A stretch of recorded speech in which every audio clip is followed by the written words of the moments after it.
नमस्कार साथियों, मैं डॉक्टर विकास कुमार मलिक, कृषि वैज्ञानिक। आज हम बात कर रहे हैं बसंतकालीन गन्ना बुआई में जो हमें पोषक तत्वों का, उर्वरकों का प्रबंधन करना है वो किस प्रकार करना है ताकि हम गन्ने का अधिकतम उत्पादन प्राप्त कर सकें।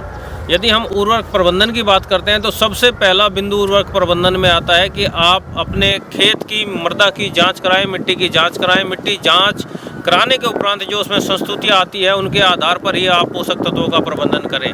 लेकिन यदि ऐसी परिस्थितियां अनुकूल नहीं है, आप मृदा परीक्षण नहीं करा पा रहे हैं, तो ऐसी स्थिति में फिर हम संतुलित उर्वरकों का प्रयोग किस प्रकार कर सकते हैं। इसी क्रम में एक मेरा आग्रह है कि आप जब भी गन्ना बुआई करें उस समय सबसे पहले आप गोबर की खाद, नेटअप कंपोस्ट, वर्मी कंपोस्ट का इस्तेमाल अवश्य करें ताकि हमारे जो संतुलित उर्वरक हैं उनकी उपलब्धता भी पौधों को उनके माध्यम से, जो हमारे कंपोस्ट है उनके माध्यम से सुगमता से हो सके, उनके परिणाम बेहद अच्छे आ सके।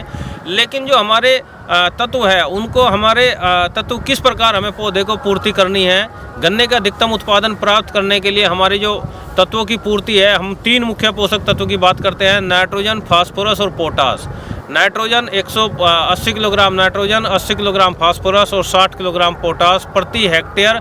ये पश्चिम उत्तर प्रदेश, पूरा संपूर्ण उत्तर प्रदेश या हरियाणा, पंजाब, जो हमारा नॉर्थ इंडिया है उसके लिए एक अनुकूल, एक संतुलित मात्रा है कि हम 180 किलोग्राम नाइट्रोजन, 80 किलोग्राम फास्फोरस और 60 किलोग्राम पोटास प्रति हेक्टेयर रिकमेंडेड डोज है।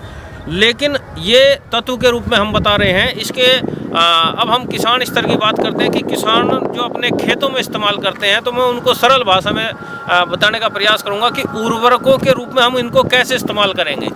3 विकल्प हमारे पास होते हैं। पहला एसएसपी, सिंगल सुपर फास्फेट के माध्यम से हम पूर्ति करते हैं। दूसरा एनपीके के माध्यम से हम पूर्ति कर सकते हैं। और तीसरा हमारा जो डीएपी है उसके माध्यम से हम पूर्ति कर सकते हैं। पहले नंबर पे एसएसपी क्यों रखा गया है? क्योंकि हम एसएसपी से जब पोषक तत्वों की पूर्ति करते हैं तो उसमें हम फास्फोरस तो उससे उपलब्धता होती ही होती है, उसके अलावा कैल्शियम और सल्फर एडिशनल पोषक तत्व हमारे पौधे को मिल जाते हैं जो उसकी शारीरिक वृद्धि के लिए आवश्यक होते हैं।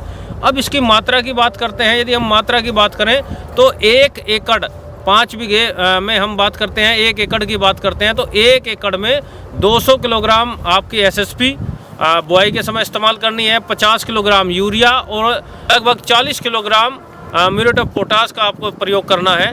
इसी के साथ साथ हमें जिंक सल्फेट, इन तत्वों के साथ हमें जिंक सल्फेट को नहीं मिलाना है, लेकिन खेत में आखिरी जुताई के समय हमें जिंक सल्फेट का इस्तेमाल करना है। 10 किलोग्राम प्रति एकड़ की दर से आपको जिंक सल्फेट इस्तेमाल करनी है।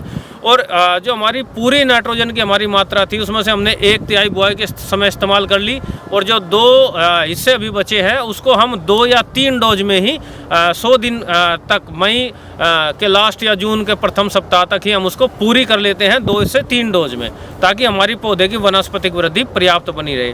तो पहली डोज हमारी हुई वो एसएसपी के आधार पर, सिंगल सुपर फास्फेट के आधार पर। अब दूसरा विकल्प हमारे पास क्या आता है? क्योंकि हम फास्फोरस को आधार मानते हैं, फास्फोरस के आधार पर ही हम सबसे पहले पोषक तत्वों की गणना करते हैं। तो पहला एसएसपी के आधार पर था। दूसरा विकल्प क्या अच्छा हो सकता है? दूसरा विकल्प है एनपीके। एनपीके मतलब जिसमें नाइट्रोजन, फास्फोरस और पोटास तीनों तत्व पाए जाते हैं। 12, 32, 16 के आधार पर हम इसकी यदि गणना करते हैं तो एनपीके में 100 किलोग्राम एनपीके प्रति एकड़ की दर से, और म्यूरेट ऑफ पोटास 12 से 13 किलोग्राम प्रति एकड़ की दर से, और इसी के साथ 25 किलोग्राम यूरिया प्रति एकड़ की दर से हमें इस्तेमाल करना है, जो हमें कुंड में इस्तेमाल करना है। और इसके अलावा जो हमारा जिंक सल्फेट है उसको हमें आखिरी जुताई के समय खेत में इस्तेमाल कर देना है। तो दूसरे विकल्प के रूप में हमारा एनपीके है, जो बेहद अच्छे परिणाम देता है गन्ना उत्पादन के लिए। अब इसी के साथ साथ तीसरा विकल्प आता है डीएपी, डाई अमोनियम फास्फेट। यदि हम फास्फोरस की गणना डीएपी से करते हैं तो 1 एकड़ में हमारा 70 किलोग्राम डीएपी, जो नॉर्मली हमारे यहाँ पर किसान भाई 50 किलोग्राम डीएपी प्रति एकड़ के दर से इस्तेमाल करते हैं। लेकिन गन्ने में जो फास्फोरस तत्व है उसकी जो आवश्यकता है वो बुआई पे, ये नॉन मूवेबल एलिमेंट है, ज़मीन में ज़्यादा गति नहीं करता है, तो जिससे फास्फोरस हम बुआई के समय इस्तेमाल करते हैं, और जिससे हमारे फास्फोरस के इस्तेमाल करने से जड़ों की संख्या बढ़ती है, और जड़ों की संख्या बढ़ने से कल्लों की संख्या में वृद्धि होती है। तो हमें यहाँ पर जो डीएपी का इस्तेमाल करना है 70 किलोग्राम डीएपी प्रति एकड़ की दर से, और इसी के साथ साथ 40 किलोग्राम म्यूरेट ऑफ पोटास और 10 किलोग्राम जिंक सल्फेट। लेकिन मैं पुनः आपको जानकारी देना चाहूँगा कि जिंक सल्फेट को हमें अलग से खेत में आखिरी जुताई के समय इस्तेमाल करना है। इस प्रकार जो बची हुई तीनों अवस्थाओं में, चाहे हम एसएसपी का इस्तेमाल करें, चाहे हम डीएपी का इस्तेमाल करें, चाहे हम एनपीके का इस्तेमाल करें, जो बची हुई 2/3 नाइट्रोजन की मात्रा है वो हमें फिर जून के प्रथम सप्ताह तक या जून के मध्य तक हमें अपने खेत में 2 से 3 डोज में हम इसको अप्लाई करेंगे। लेकिन बुआई के समय पे बेसल में फास्फोरस की हम अधिकतम मात्रा इस्तेमाल करने की बात करते हैं। और यहाँ पर जो हम इस्तेमाल कर रहे हैं, इसके अलावा और भी हम माइक्रोन्यूट्रिएंट सूक्ष्म पोषक तत्वों का इस्तेमाल कर सकते हैं, लेकिन उनकी संस्तुति सर्वप्रथम तो हम यही कहेंगे कि आप मिट्टी जांच के आधार पर अन्य सूक्ष्म पोषक तत्वों की जो हमारी फसल में कमी आती है या मिट्टी की जांच के आधार पर मिट्टी में कमी आती है, उनके आधार पर हमें करनी चाहिए। और यदि उस समय हमारे पास हमें इस्तेमाल भी करनी है, यदि हमें सूक्ष्म पोषक तत्वों का इस्तेमाल भी करना है, तो उसको हम बुआई के समय पर हमने पर्याप्त खाद दे दी है, तो पहली जो हमारी निराई गुड़ाई की प्रक्रिया शुरू होगी या खड़ी फसल में हम उसका फोलियर स्प्रे में इस्तेमाल करेंगे तो ज़्यादा अच्छे रिजल्ट हमारे आएंगे। और यदि पहले ही आपकी ज़मीन डेफिशिएंट शो कर रही है तो आप बुआई के समय पे भी माइक्रोन्यूट्रिएंट का इस्तेमाल कर सकते हैं।